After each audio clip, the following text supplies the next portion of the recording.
it hurts my heart to be in Ottawa and be so far away from you there in Port Stanley, but, Ontario's a big province. It's a giant province, yes, and I totally get it. And we're going to see each other early in the new year. Sure hope so. Your flight's booked. Hi, welcome to episode 141 of Gracefully and Frankly. You can keep us apart geographically, but not for this show. I'm Erin Davis. I'm Lisa Brandt. I'm just here staying with the kids for a couple of days. Yeah, I'm so glad, though, that I'm not living through that humidity and heat that you guys have been suffering with all summer. Did you count up, as we get close to Labor Day, how many heat alerts you had this year? I haven't, but there were a lot. It was an unusual summer, definitely, and a lot of people have been talking about it. Beachgoers loved it. Mm-hmm. Absolutely loved it. So in our town, there's very little complaining. Yeah. It's mostly centered on our basement. That's where the complaining is. Well, that's where it should stay, right? And that's right. Yeah. And are you like me, Lisa? And I'm sure a lot of folks listening right now that at this time of year, you just get this urge to go and buy pencil crayons and duotangs and all of those great things. I had to go to Staples to make some copies of some stuff, and walking by all the displays of the brightly colored pencil cases, and they go so much further now. Everything is like geared to kids, everything from journals to pens and pen holders and you name it. All that stuff is, there's something about it. And I want to get a pair of cords that will scratch when my thighs rub together. A pair of corduroy pants.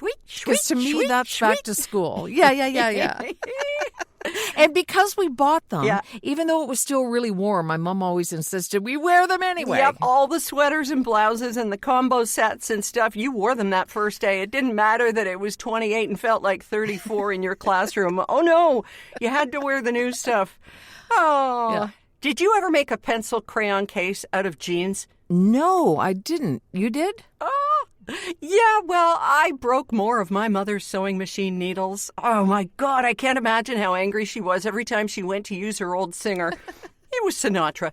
No, every time she went to use her Singer sewing machine and the needles were broken, because as sure as shooting, I would hit a seam and that needle would just bust.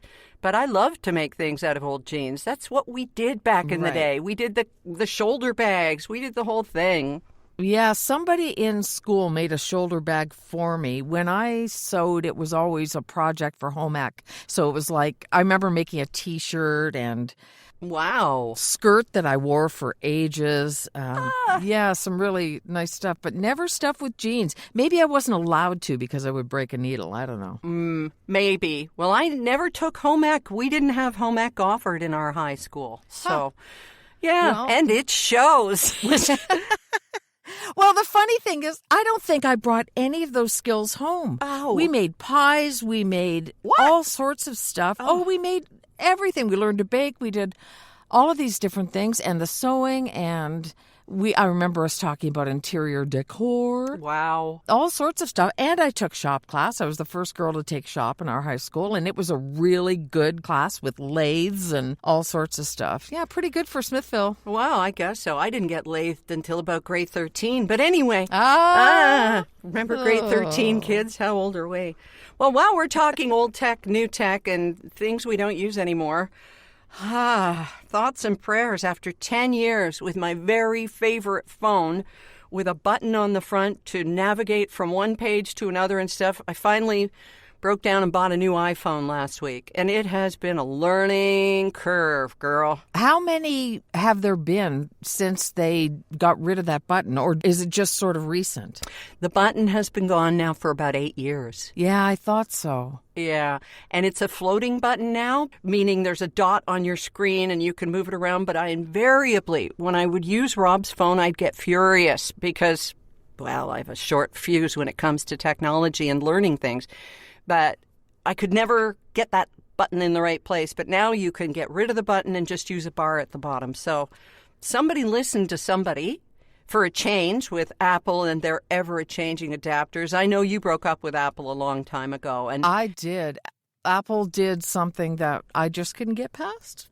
And so we had to end it. So I'm Android, but I am fascinated by the whole Apple thing. So how's it been going? It's been going really well. Oh, good. I'm happy with it. It has more lenses, so maybe my videos will be better. Who knows? We haven't done a Gracefully and Frankly in person in a while since we were together last winter, but we may well use this phone when we do. Cool. Is it moving faster? Do you notice the speed? I think so. That was the problem, the battery, because you know my propensity toward keeping it charged fully. I'm really working on that, Lisa, but as I look down at my new device, it's at 100, so I'm going to try and wear it out a little bit.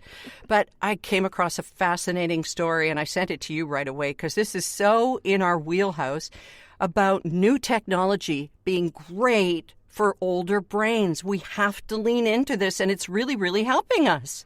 It is good for us because, well, I think it engages a part of our brain that probably only the old telephone on the wall used to engage because we didn't have anything. Remember what a big deal it was? Oh, this is so sad for anybody quite young who's listening, but when we got calculators and started using them in school, that was a big deal. And those things, Texas Instrument calculators, were super expensive. Yep. Now they're on everybody's phone, right? It's like calculator schmalculator. Who cares? I mean, exactly. That's the absolute least you should expect from something in your hand. Precisely. And on your wrist and everywhere else. Well, now, when everybody's digital and some of us reaching the age when cognitive impairment becomes more common, there was worry about a thing called digital dementia, but you might start seeing the absolute opposite because a cognitive neuroscientist at an American university says that among the digital pioneer generation, hey, that's us, use of everyday digital technology has been associated with reduced risk of cognitive impairment and dementia. It's kind of like hearing from a nutritionist that bacon is good for you, but it's flipping the script. Well, here's one thing. I mean, we're playing Wordle and Spelling Bee and stuff on our digital devices, so that's got to be good too, right? Absolutely, and I've started doing Sudoku again. Oh, good. It's really different in a handheld device because I used to be really good at kind of jotting down numbers in the squares, but some of the games, they jot them down for you. Can you see them because they're so small? No.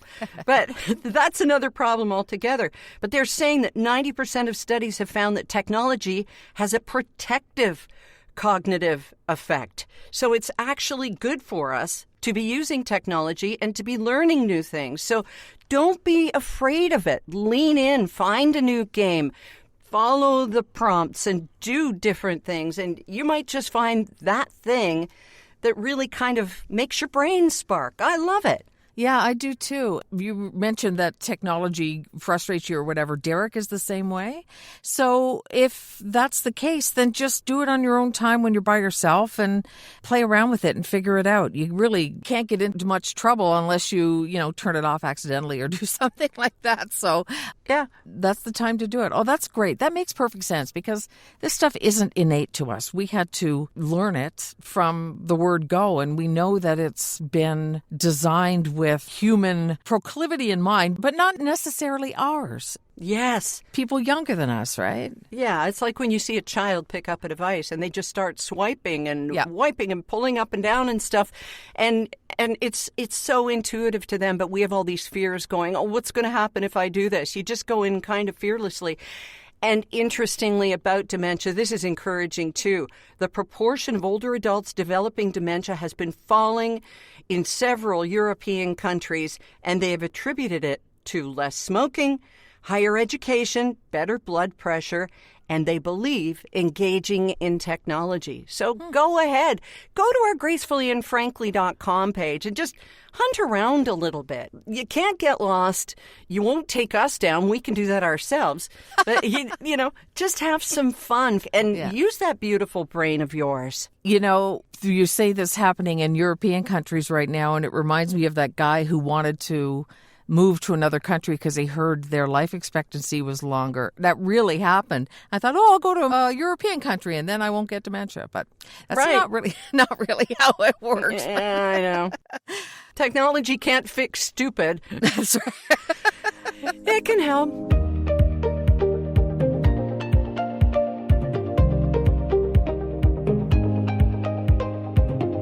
While we're talking about fixes and things that are there at your fingertips, don't forget that if you have joint pain in your shoulders, your knees, your ankles, your feet, like Lisa, Sierra Sil is at your fingertips. You can order it online. You can get our discount. But all you do is start taking it for less than the price of a latte a day. And if you don't feel a difference within 14 days in your joint pain, it's all natural, all Canadian, they guarantee your money back. Sierra Sil.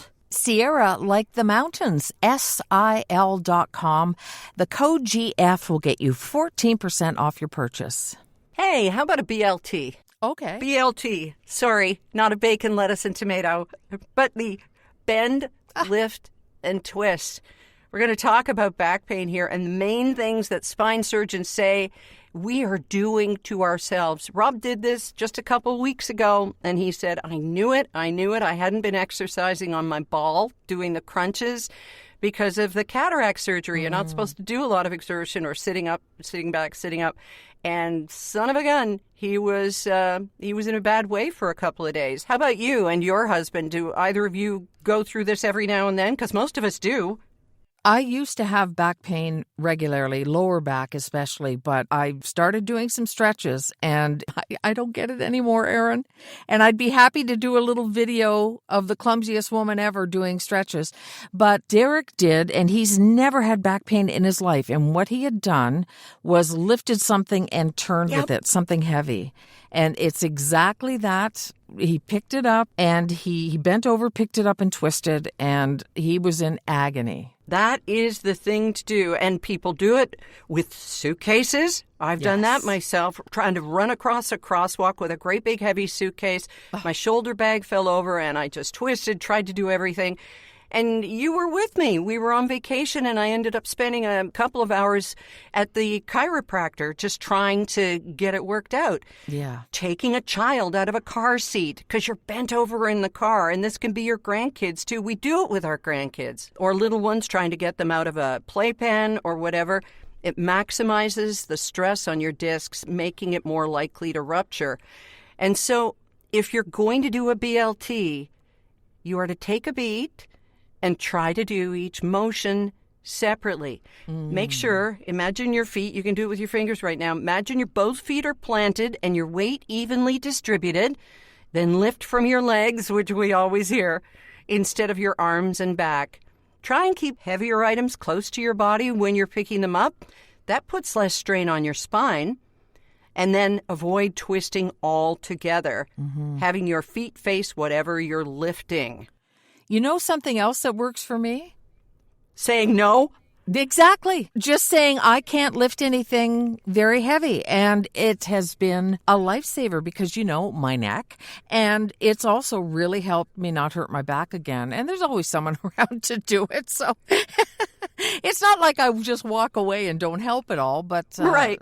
Nobody likes to think they're getting older or weaker or can't do things they used to do. But the latest thing that made me not feel great was vacuuming.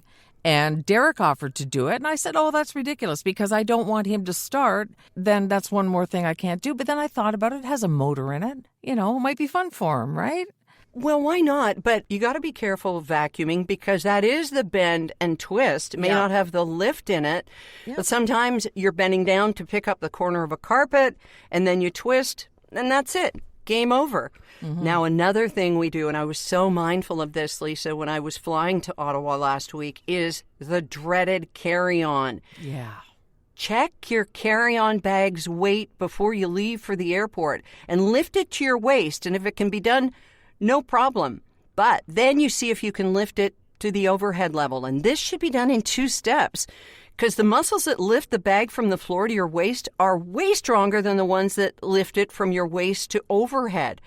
So that's where you ask for help if you can, not from a flight attendant. That's not their job. And as we know, they're not getting paid for that until the doors close on the plane.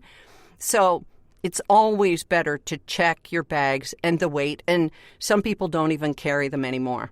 Well, the way airlines are going now with their a la carte menus for everything. Yeah. I tend to do just the carry-on anymore because it's getting ridiculous. It's like, okay, we'll strap you to the wing for this price, and you can have the remnants of someone else's peanuts for this price. It's getting kind of crazy. So, yeah, the ones that started as chocolate-covered M&Ms, but you get them as peanuts. Ew.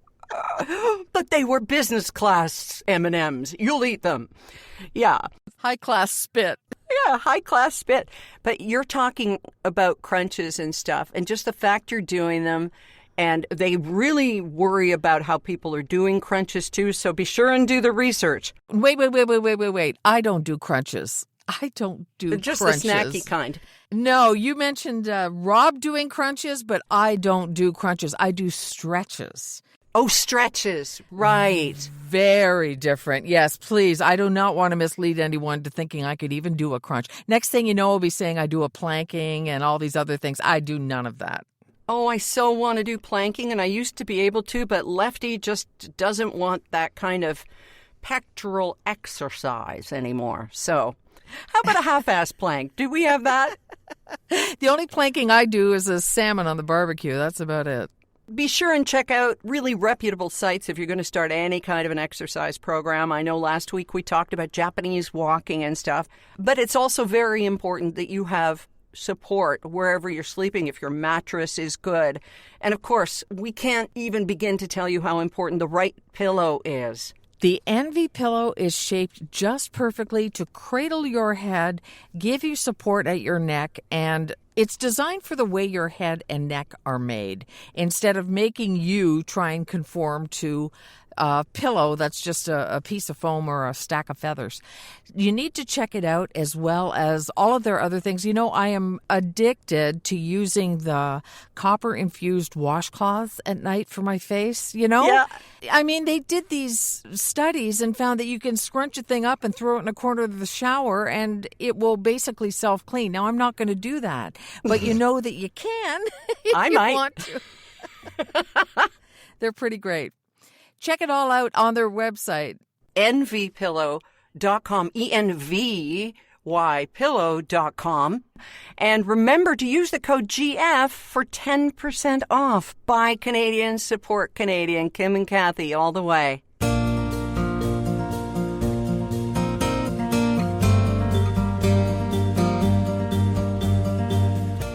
Doing online, and I know you don't just do stuff for content or to get people's eyes or reactions, but did I see a picture of chickpea jackets on your counter? That'd be a great name for a rock band. Chickpea jackets. Yeah, the Dixie chickpea jackets.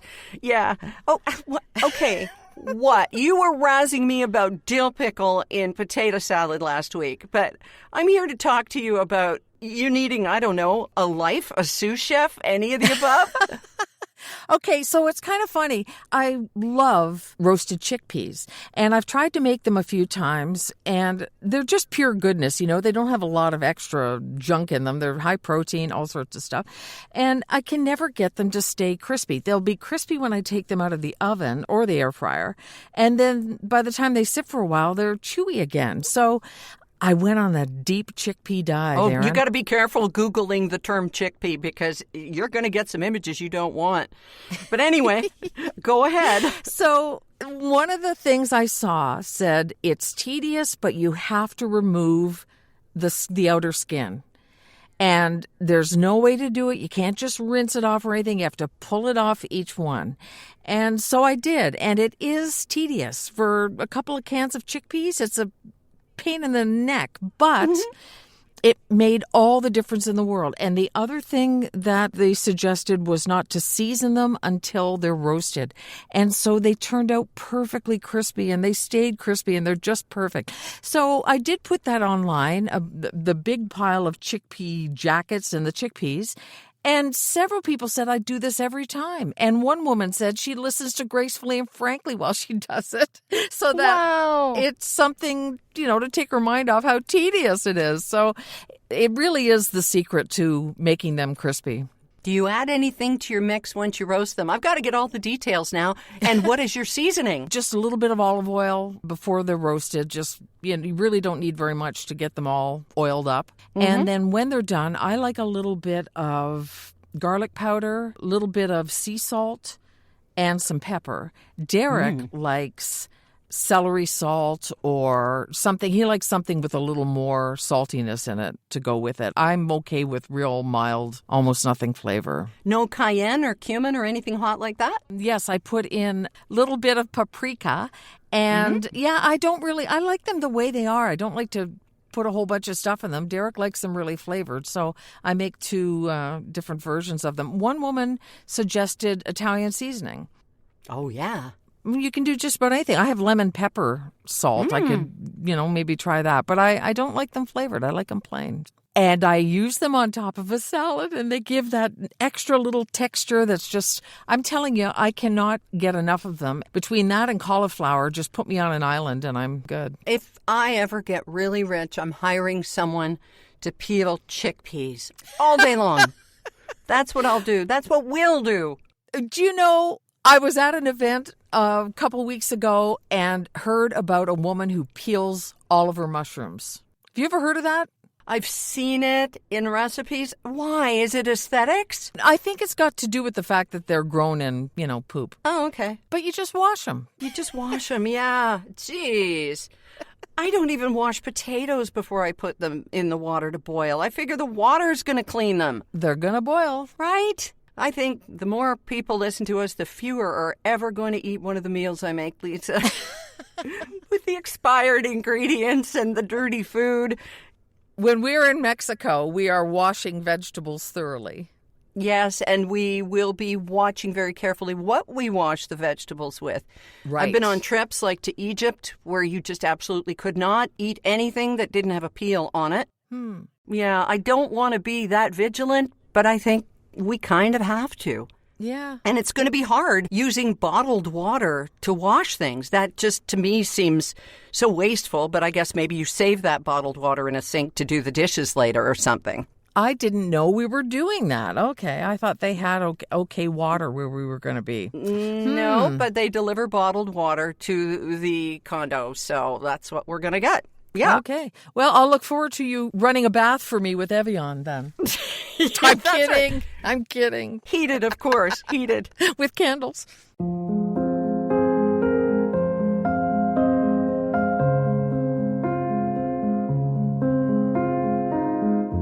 On your travels, you saw the most interesting bumper sticker, and it just goes, not like the Tesla one that I posted a couple weeks ago from Oregon that said, "We hate Elon too," but it was a really lovely one, and it sparked the nicest conversation, and it just, it warmed my heart. Tell us that story. Well, it also sparked me to write a blog post about just don't overthink things. Just do it. If you want to do something kind, just do it. This woman was leaving Foodland in Port Stanley as I was pulling in, and she hadn't put the vehicle in gear or anything. She was just sort of getting herself arranged, and I noticed a bumper sticker that said "in memory of," and it was a man's name and the two dates. And so I sort of gave her a little wave, and I said, "Tell me about Michael."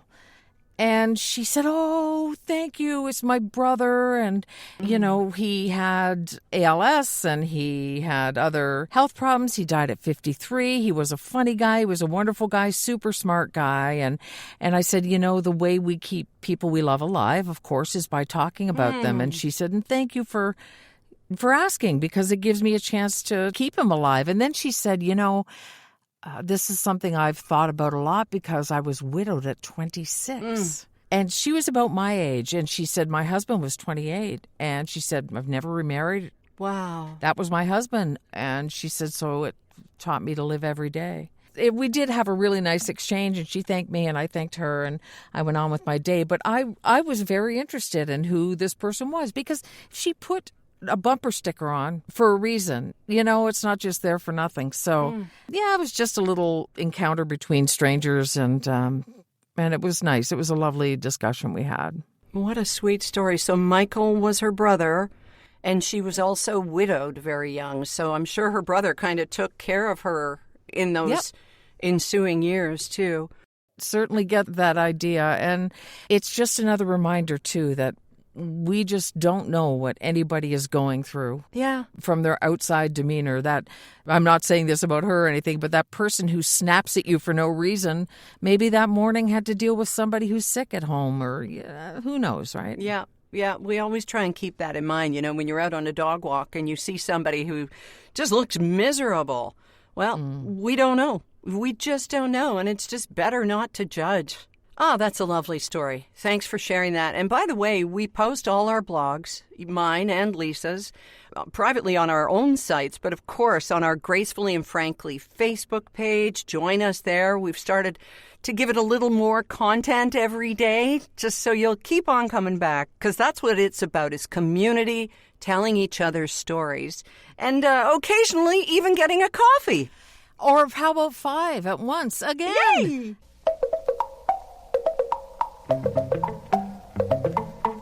Thank you, Nancy, for the 5 coffees from gracefullyandfrankly.com.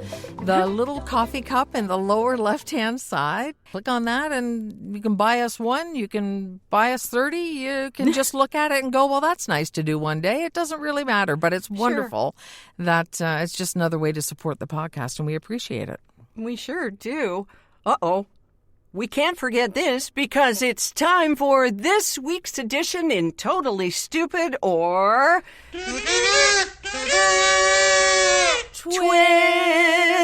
All right. Okay, so this happened in a church, but it could have happened anywhere. Just happened to be a church, okay? So St. Jude the Apostle Church in a Pennsylvania township had this raffle. Aaron, $50 a ticket, you could win a Corvette, brand new Corvette, or $50,000 in cash. So they do the draw. Everyone wants to know who won. Unfortunately, it's some guy from Detroit. The winner turned out to be fake. He did not exist. So police were called, and the parish priest couldn't take the heat and admitted he never gave away the Corvette. He made up the name. He kept it. And he gave all the smaller prizes to his friends and his favorite parishioners. So he rigged the whole thing. And we're talking tens of thousands of dollars. Yeah. Geez. I don't know how he thought he could keep a Corvette and nobody see. Especially a parish priest. I mean, this isn't like... Yeah, you can drive whatever you want, but in the Catholics, I know our priest, or the Monsignor in our parish growing up, always had the nicest car, and the parish paid for it, the Pope paid for it, I don't know who paid for it. Right. But a Corvette, a babe magnet? No. So everyone's going to get a refund of their $50 ticket. They're going to sell the Corvette back to the dealer. The church is going to undergo a forensic audit of its finances, and the priest is on administrative leave. Oh, do you think he has a prayer? I don't. But you said he admitted when you confessed was right there, Lisa. It was right on the table. Oh, my gosh. That is the twittiest. Well, I have to close this week with something that happened outside our condo the other day. One of our neighbors, who is a retired police officer, was out the front door, and there was a plumbing company taking away an old toilet. And Rob jumped right into the opening of the door and the scene when he says to the guy, the police have a term for this. And Buddy Allen says, what's that? And he said, well, the police have nothing to go on. Oh, jeez. Oh, Robbie. I know. Well, enjoy your time, and we shall talk again in another week, my dear. Yes, we will. Back at it. Back to September. Brand new, well, not a season for us because ours go January to January, but just a brand new year for everybody. It's still summer until the 3rd week of September, all right? Can we hold on to summer every last minute of it, please? Yes, we can. We're going to cling like... Cling like your skirt's in the humidity.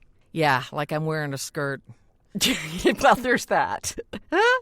I did a live session with a client like Ron Burgundy with no pants, so... They don't need to know what happened south of the border.